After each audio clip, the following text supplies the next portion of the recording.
आठवें वेतन आयोग को लेकर के पूरे देश में अलग अलग चर्चाएं चल रही है कि आठवें वेतन आयोग में कर्मचारियों का सैलरी दुगना हो जाएगा, कोई कह रहे हैं तिगुना हो जाएगा। तो ऐसा क्या कुछ है आठवें वेतन आयोग में? तो उस परिप्रेक्ष्य में बिहार के जो शिक्षक हैं, सभी कोटि के शिक्षक, चाहे वो नियोजित हों, विशिष्ट हों, विद्यालय प्रधान हों, प्रधानाध्यापक हों, बीपीएससी के माध्यम से हों, या फिर पुराने वेतनमान वाले 34,540 वाले, उनके वेतन पर क्या असर पड़ रहा है, क्या असर होगा, उनका वेतन में कितना वृद्धि होगा, सारा कुछ निर्भर करता है फिटमेंट फैक्टर को लेकर के कि फिटमेंट फैक्टर क्या होगा, क्या 1.92 होगा या 2.46 होगा या 2.83 होगा या 2.86 होगा। और भी बहुत सारा लोग कह रहे हैं कि इससे भी ज्यादा बढ़ सकता है, लेकिन इतना तय है कि नया बेसिक पे जो होगा, जैसे पहले क्या था 7,000 से बढ़ा करके न्यूनतम बेसिक जो सैलरी थी वो 18,000 किया गया था। इस बार बेसिक सैलरी 29,000 से कम नहीं होना चाहिए। और जो भी शिक्षक हैं जिनकी बेसिक सैलरी 25,000 से कम है, तो स्वाभाविक है कि उनके सैलरी में भी जबरदस्त वृद्धि होगी। तो चलिए आज हम बताते हैं कि आठवें वेतन आयोग के लागू होने से क्या फायदे होंगे बिहार के शिक्षकों के साथ साथ पूरे देश के कर्मचारियों को। चलिए इसकी शुरुआत करते हैं और बताते हैं। देखिए, किसी भी कर्मचारियों के सैलरी को लेकर के जो बातें होती है और उसकी समीक्षा होती है, हर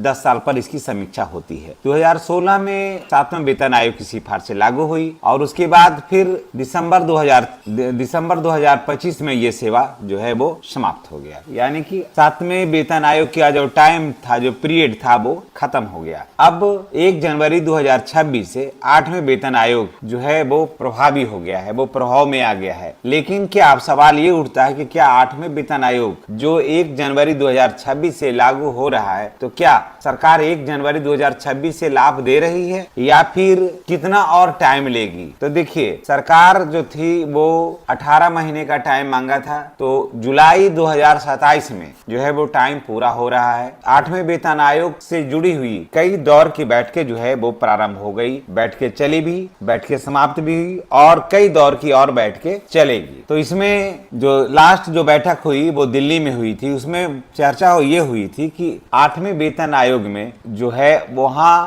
क्या होगा फिटमेंट फैक्टर को लेकर के। जो भी केंद्रीय कर्मचारी थे उनसे मांगा गया कि आठवें वेतन आयोग में जो फिटमेंट फैक्टर है वो क्या होना चाहिए, क्या 2.86 होना चाहिए या 2.46 होना चाहिए या 2.83 होना चाहिए। अब देखिए, सबसे पहले समझते हैं कि आखिर वेतन आयोग होता क्या है। केंद्र सरकार कर्मचारियों के वेतन भत्ते को लेकर के उसका समय समय पर उसकी समीक्षा करती है। कमीशन का गठन किया जाता है, उसमें ये देखा जाता है कि कर्मचारियों का जो वेतन है, पेंशन है, भत्ता है, उस पर क्या कुछ करना चाहिए, उसमें महंगाई का क्या असर पड़ता है। तो भारत में सातवां केंद्रीय वेतनमान गठित हो चुका है और सातवें वेतन आयोग के बाद अब आठवें वेतन आयोग की जो प्रक्रिया है वो चल रही है। सबसे महत्वपूर्ण बात यह है कि वेतन आयोग के गठन हो जाने के बाद ये मतलब ये नहीं होता कि अगले दिन से कर्मचारियों की सैलरी बढ़ जाएगी। और इसके बाद आयोग अपनी सिफारिश केंद्र सरकार को देता है और सरकार उन सिफारिशों को पर निर्णय लेती है। तो आठवें वेतन आयोग के लिए एक महत्वपूर्ण घटना यह है कि केंद्र सरकार ने आयोग के गठन की प्रक्रिया शुरू की और इसमें टर्म ऑफ रेफरेंस यानी कि कार्य क्षेत्र और दिशा निर्देशों की मंजूरी दी गई। टर्म ऑफ रेफरेंस का मतलब है, आसान भाषा में अगर इसको समझा जाए तो आयोग को किन विषयों का अध्ययन करना है और किन पहलुओं की समीक्षा करना है और उस पर रिपोर्ट तैयार करके देना है, जिसमें वेतन संरचना, वेतन भत्ते, पेंशन, कर्मचारियों का वेतन से संबंधित असमानताओं को दूर किया जाएगा। जैसे पहले था सातवें वेतन आयोग में 7,000 से बढ़ा करके मूल वेतन को 18 किया गया, अब है कि मूल वेतन 29,000 से कम किसी भी कर्मचारी को नहीं होना चाहिए। अब सवाल ये है कि यहाँ कर्मचारियों को बात को समझना चाहिए कि आयोग की जो संभावित और प्रभावी तारीख है, वास्तविक में इम्प्लीमेंटेशन डेट अलग अलग चीजें हो सकती है। जैसे मान लिया जाए कि 1 जनवरी 2026 को आठवें वेतन आयोग प्रभावी है, तो क्या इस दिन से जो इसका इम्प्लीमेंटेशन डेट है, क्या इस दिन से इसका लाभ मिलेगा? तो इसका वास्तविक भुगतान जो है इम्प्लीमेंटेशन सरकार के अंतिम निर्णय और आयोग की रिपोर्ट की समीक्षा के बाद ही तय होता है और आयोग जो है वो अपनी सिफारिश देगा। तो फीडमेंट फैक्टर सबसे बड़ा बेसिक पॉइंट होता है फीडमेंट फैक्टर को लेकर के कि फीडमेंट फैक्टर इसमें क्या होगा। देखिए, पिछले बार आपने देखा होगा कि सातवें वेतन आयोग में फीडमेंट फैक्टर 2.57 था, तो क्या 2.57 ही रहेगा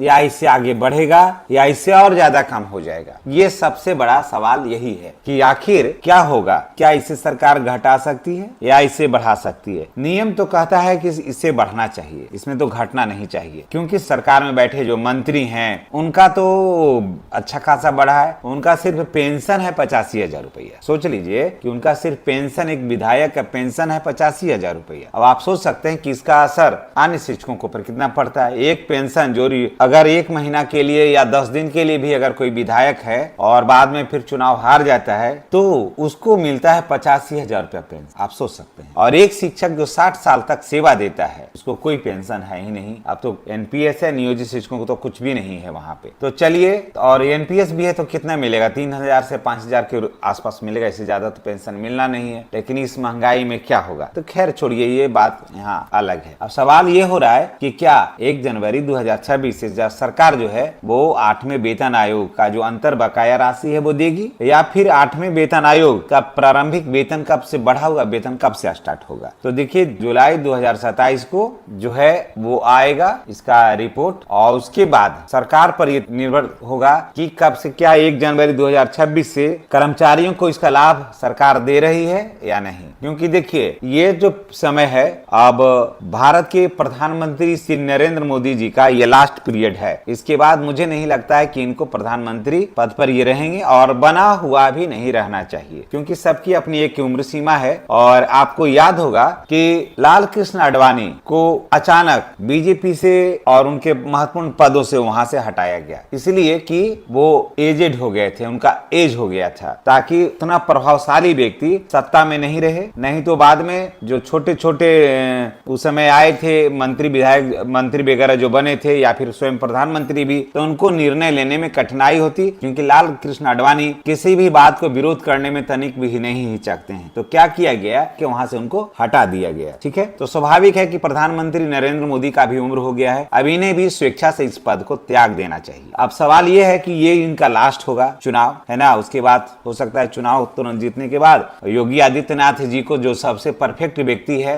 अभी बीजेपी में, हो सकता है कि उनको दिया जाए सत्ता। तो ये प्रधानमंत्री नरेंद्र मोदी जी का ये लास्ट पीरियड है, तो वो चाहेंगे कि 8वें वेतन आयोग जो है वो ऐसा दिया जाए जो कि आने वाला पीढ़ी युगों युगों तक याद, ऐसा कर्मचारियों का मानना है। अब सरकार क्या सोचती है ये तो सरकार जाने, लेकिन फीडमेंट फैक्टर की जहां तक बात है तो 2.57 से ऊपर ही रहना चाहिए। ऐसे ज्यादातर संभावना है कि 2.83 फीडमेंट फैक्टर है। तो 2.83 अगर फीडमेंट फैक्टर भी रहता है तो बिहार के जितने भी कर्मचारी हैं जिनका बेसिक सैलरी लगभग 32,000 के आसपास है, जिनका 32,000 के आसपास है, तो 85 से 90,000 रुपया उनका वेतन होगा। और आप सोच लीजिएगा, देख लीजिएगा कि आपका बेसिक सैलरी कितना है, तो उतना में आप 2.83 से, बेसिक सैलरी से, सिर्फ मूल वेतन से आप गुना कर लीजिएगा, वही आपका वेतन होगा। तो चलिए, इसी के साथ हम आपसे विदा लेते हैं। नेक्स्ट वीडियो में हमारी और आपकी फिर मुलाकात होगी। चैनल पर नए हैं तो चैनल को सब्सक्राइब करके बेल आइकन को दबाना नहीं भूलिएगा। धन्यवाद।